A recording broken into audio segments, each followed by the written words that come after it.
வணக்க மக்களே, நான் உங்கள் கோடங்கி. சட்டமன்றத்தில் எம்எல்ஏவாக பதவியேற்றுக் கொண்ட எதிர்க்கட்சி தலைவராக வரப்போகிற உதயநிதி சட்டமன்றத்தில் முதல்வராக உட்கார்ந்துக்கிட்டு இருந்த விஜய் அவர்களை பார்க்க கூட இல்லை, ஒரு மரியாதை கூட அந்த இருவரும் பார்த்து கொள்ளவும் இல்லை, வணக்கம் கூட செலுத்திக்கவில்லை. அந்த மாதிரி விஷயங்கள் அங்கே நடக்கவே இல்லை அப்படின்னு சொல்லி நம்ம கடந்த வீடியோவில் பேசியிருந்தோம் இல்லையா.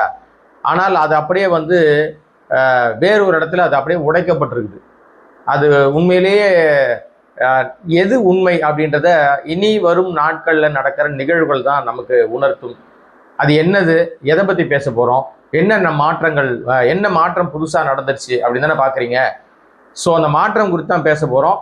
இந்த வீடியோ சப்ஸ்கிரைப் பண்ணாமல் பார்க்குற அன்பு நண்பர்கள் சப்ஸ்கிரைப் பண்ணிங்கன்னா சேனலுடைய வளர்ச்சிக்கு மிக பிரயோஜனமாக இருக்கும். கோடைக்கு வாய்ஸை நீங்கள் சப்ஸ்கிரைப் பண்ணி ஆதரவு தாருங்கள். இப்போ நம்ம வீடியோக்குள்ளே போகலாம். ஆக்சுவலாக விஜய் தேர்தல் பிரச்சாரத்தில், அதாவது கட்சி ஆரம்பித்து அவருடைய தேர்தல் பரப்புரை முழுக்கவுமே திமுக, தீய சக்தி திமுக, அதை ஆட்சிக்கு வரவே விட மாட்டேன், ஸ்டாலினை வீட்டுக்கு அனுப்புவேன், வீட்டுக்கு அனுப்பிச்சிடலாமா சொல்லுங்க நீங்க அப்படின்னு சொல்லி பயங்கரமாக எதிர்வினை ஆற்றி கடுமையான விமர்சனத்தை வச்சார். தனிப்பட்ட அட்டாக் திமுக மீது இதுவரை யாரும் வைக்காத பல விஷயங்களை, வெறுப்பு அரசியலை பரப்பினார். அதை நம்ம தொடர்ந்து பேசிக்கிட்டே இருந்தோம்.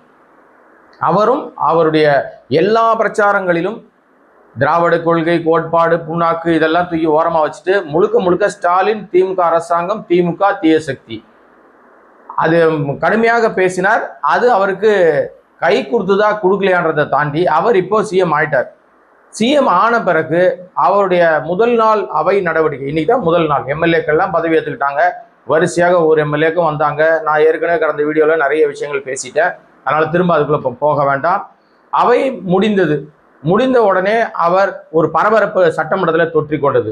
என்னன்னா, விஜய் அவர்கள் போய் முன்னாள் முதல்வர் திமுக தலைவர் ஸ்டாலின் அவர்களை வீட்டில் போய் பார்க்க போறாரு, மரியாதை நிமித்தமான சந்திப்பு இது. அவர் போய் பார்ப்பதற்காக நேரம் கேட்டார். ஸ்டாலின் அவர்களும் ஓகே, நோ ப்ராப்ளம், வர சொல்லுன்னு சொல்லிட்டாரு.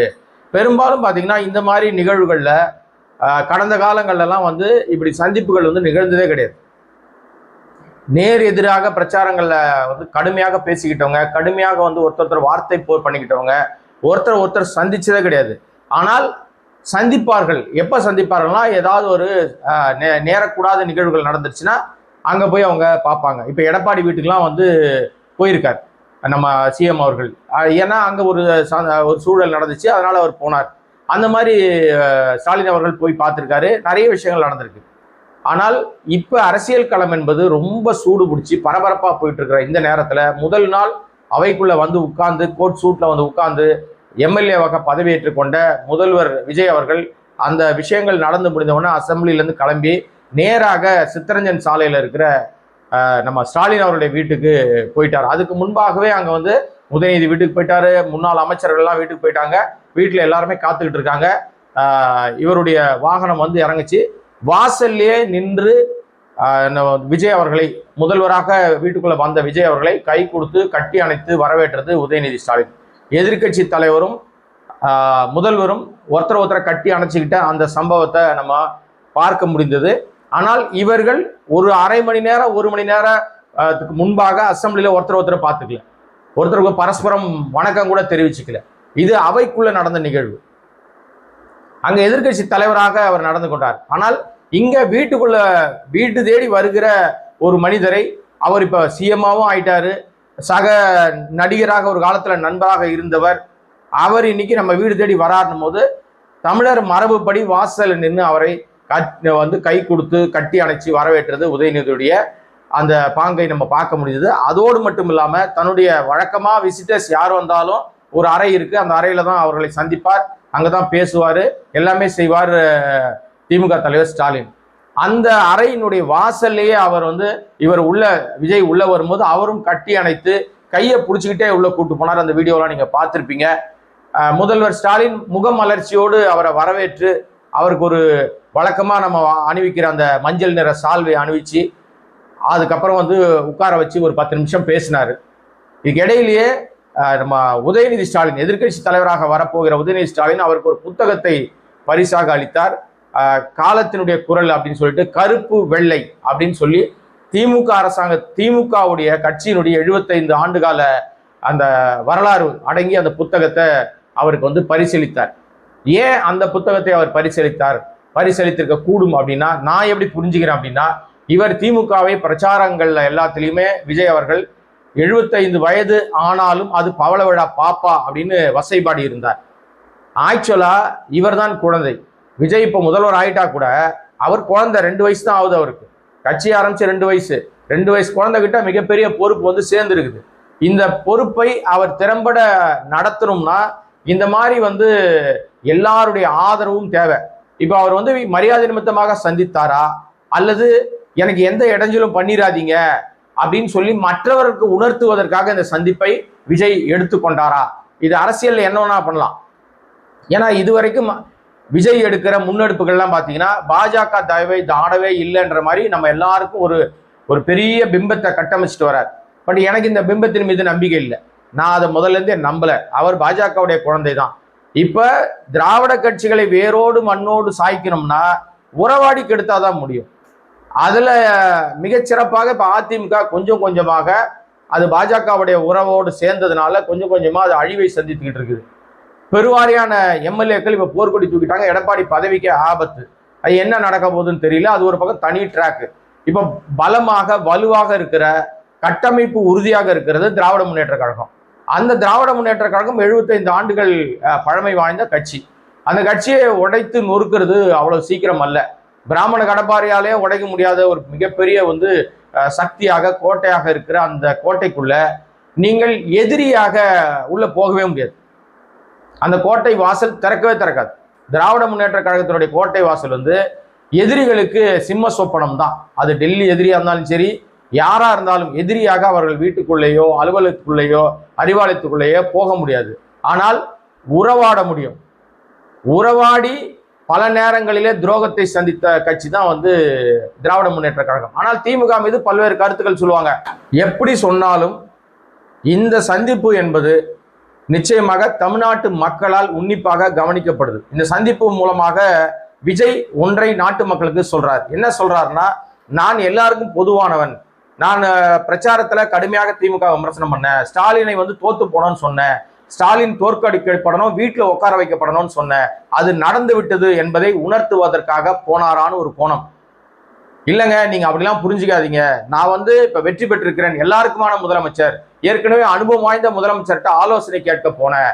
ஆலோசனை கேட்க போலனா கூட இந்த மரபை நான் உடைத்திருக்கிறேன். எதிர்கட்சிகள் எதிரி கட்சிகளாக இருக்கிற மரபை நான் உடைத்திருக்கிறேன். எனக்கு எல்லாருமே வேணும்னு நினைச்சு போனேன் அப்படின்ற இன்னொரு கோணம். இது எந்த கோணத்தை மக்கள் எடுத்துக்கொள்கிறார்கள் நமக்கு தெரியல. ஆனால் இவர் செயல்பாடுகளை நம்ம உன்னிப்பா கவனிக்கிற மாதிரி பல பேரும் உன்னிப்பா கவனிக்கிறாங்க. இப்ப கூட சில பேர் சொன்னாங்க, நீங்க சமூக வலைதளங்கள்ல விஜய் குறித்து ஏதாவது பயங்கரமா பேசினா உடனே அவங்களை கைது செய்யப்படுவாங்க, அப்படி ஒரு உத்தரவுகள்லாம் பிறப்பிக்கப்பட்டிருக்குன்னு. அந்த ஒரு ஆணிலாம் ஒன்றும் கிடையாதுங்க. விமர்சனம் என்பது நியாயமாக நேர்மையாக எல்லா கட்சிகளுக்கும் எல்லா ஆட்சிகளுக்கும் வரணும். அதை ஏற்க மறுத்தால் ஜெயலலிதாவுக்கு என்ன நடந்துச்சோ, ஜெயலலிதா வந்து எப்படி மக்களால் துடைத்தெறிக்கப்பட்டாரோ, தூக்கி வீசப்பட்டாரோ ஒரு காலத்துல, அதே நிலைமை விஜய்க்கும் வரும். நீங்க விமர்சனங்களை சகித்து கொள்ள வேண்டும், விமர்சனங்களை எதிர்கொள்ள வேண்டும். ஏன் விமர்சிக்கிறார்கள் என்று பார்க்கணும்.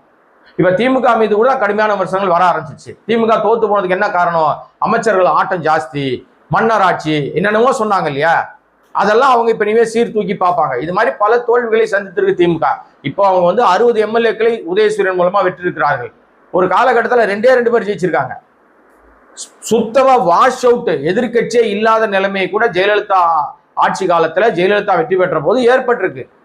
அதெல்லாம் தோத்து போடாக, அதெல்லாம் துவண்டு போகாத திமுக மீண்டும் வெகுண்டெழுந்து மக்கள்கிட்ட போய் நின்று அதே மக்கள் அரியணை ஏற வைத்திருக்கிறார்கள். கட்டஞ்சேரியில சொன்ன முதலமைச்சராக ஸ்டாலினை உட்கார வச்சாங்க. அதெல்லாம் கடந்த கால வரலாறு.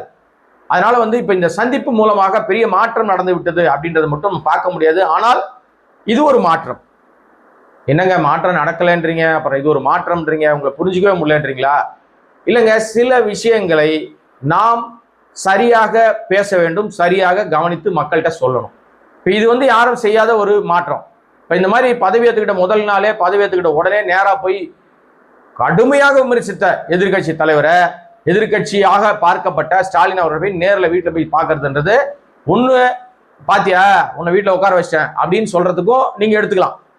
இல்லை அப்படிலாம் இல்லைங்க, நானும் ஒரு காலத்தில் உங்களுடைய பையனாக தானே இருந்தேன், நானும் உங்களுடைய ஆலோசனைகள் பெற்றிருக்கிறேனே, சினிமாவில் என்னை வாழ வச்சது வளர வச்சது உங்களுடைய நிறுவனம் தானே அப்படின்னு அந்த எண்ணத்திலும் அவர் போயிருக்கலாம்.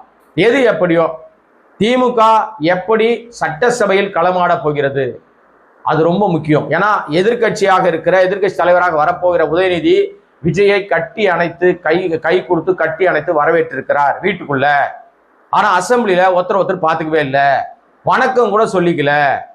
அப்ப அசம்பிளில திமுக தன்னுடைய எதிர்கட்சியான வேலையை செய்ய தயாராக இருக்கிறது என்பது மட்டும் மிக தெளிவாக தெரிகிறது. ஆனால் மக்களுக்கு ஒரு நல்ல ஆரோக்கியமான எதிர்கட்சி இருந்துச்சுன்னா மக்கள் நலனில் நிறைய விஷயங்கள் மாற்றங்கள் வரும். நிறைய மாற்றங்களை நம்ம பார்க்கலாம். நிறைய விஷயங்களை தாந்தோண்டித்தனமான விஷயங்களை நடக்க அனுமதிக்க மாட்டார்கள். அப்படியே அவங்க ஏதாவது சில்லுவண்டுத்தனமா ஒரு திட்டங்களை கொண்டு வந்தாலும் திமுக கடுமையாக எதிர்க்கும். ஏன்னா பலம் பொருந்திய கட்சியாக இருக்கு. அப்போ அவங்க சும்மா விட மாட்டாங்க. இதுக்கிடையில அதிமுகவோட நிலைமை அதிமுக இங்க ஒரு 30-32 பேர் பிச்சுட்டு போறாங்கன்றது ஒரு பக்கம் தனியா ஓடிக்கிட்டு இருக்கு. இப்போ ஸ்டாலினை பார்த்து விட்ட உடனே அடுத்ததாக மூத்த தலைவராக அரசியல்ல மூத்த தலைவராக பார்க்கப்படுகிற வைகோ போய் பார்க்க போனார். அதுக்கு முன்னாடியே திராவிடர் கழக தலைவர் வீரமணி போய் பார்த்துட்டாரு, பெரியார் திடலுக்கு போனாரு. அது முதலமைச்சராக பதவி ஏற்றுக்கிட்ட உடனே பண்ண வேலை. இன்றைக்கு எம்எல்ஏவா பதவி ஏற்றுக்கிட்ட உடனே அடுத்ததாக வைகோ அவர்கள் வீட்டு அண்ணா நகர்ல இருக்கு அவர் வீடு, அவர் வீட்டுக்கு போயிட்டார். அவருக்கு உற்சாகம் கரவுண்ட ஓடுது. ஏன்னா ஒரு காலகட்டத்தில் விஜயகாந்திடம் இந்த ஒரு மிகப்பெரிய மகிழ்ச்சியை எதிர்பார்த்தார் வைகோ. விஜயகாந்த் அப்படிதான் அவங்க கூப்பிட்டாங்க. 2011 காலகட்டம் நினைக்கிறேன் நான். அந்த பீரியட்ல வைகோவை மிக மிக சூத்திரதாரியாக பார்த்து வைகோ மூலமாக ஒரு மிகப்பெரிய அணி உருவாக்கப்படுச்சு, மக்கள் நல கூட்டணி. அந்த மக்கள் நல கூட்டணியில இன்றைக்கு விஜயோடு கைகோர்த்திருக்கிற விசிகா, கம்யூனிஸ்டுகள் உட்பட எல்லா கட்சியும் அங்க இருந்துச்சு. அப்ப வைகோவும் அங்க இருந்தார். விஜயகாந்தை முதல்வர் வேட்பாளராக முன்னிறுத்தி அவங்க தேர்தலை சந்திச்சாங்க, படுதோல்வி சந்திச்சாங்க. அதிமுக வெற்றி பெற்றதுன்னு வச்சுங்களேன். திமுக தோற்கடிக்கப்பட்டுச்சு. அந்த பீரியட்ல திமுக ஜாதி கட்சியெல்லாம் ஒன்னா சேர்த்துச்சு. இதெல்லாம் கடந்த கால வரலாறு. இப்போ மக்கள் நல கூட்டணியாக 2.0 அவர் இருக்க வேண்டிய வைகோ அங்க போக முடியல. ஏன்னா அவர்கிட்ட 2 எம்எல்ஏ இருக்காங்க. ஆனால் அந்த 2 எம்எல்ஏவும் உதயசூரியன் சின்னத்தில் நின்று வெற்றி பெற்றதுனால அவரால் எந்த தனிப்பட்ட முடிவும் எடுக்க முடியாது. ஒருவேளை அவங்க ஆதரவு கொடுத்தா அவங்க கட்சி தாவல் தடை சட்டத்தில் அவங்க பதவி பறி போயிடும். ஏ ஃபார்ம் பி ஃபார்ம்ல கையெழுத்து போடுறது ஸ்டாலின் அவர்கள். அந்த அடிப்படையில் அவங்களால எந்த முடிவும் தன்னிச்சையாக எடுக்க முடியாது. ஆனால் தர்க்க ரீதியாக அரசியல் ரீதியாக அவர்களுக்கு ஏதாவது ஆதரவு வெளியிலேருந்து அவங்க அந்த விஜய்க்கு ஆலோசனைகள் கொடுக்குற இடத்துல அவர் இருக்கலாம். ஒரே மகிழ்ச்சி அவருக்கு. தன் வீட்டுக்கு விஜய் வந்த உடனே மகிழ்ச்சியா கொண்டாடினார். கை தூக்கி வர வெளியில எல்லாருக்கும் பயங்கரமா கோஷம் போடுறவங்களா கையை அசைத்து அவர் மகிழ்ச்சியை வெளிப்படுத்தினார்.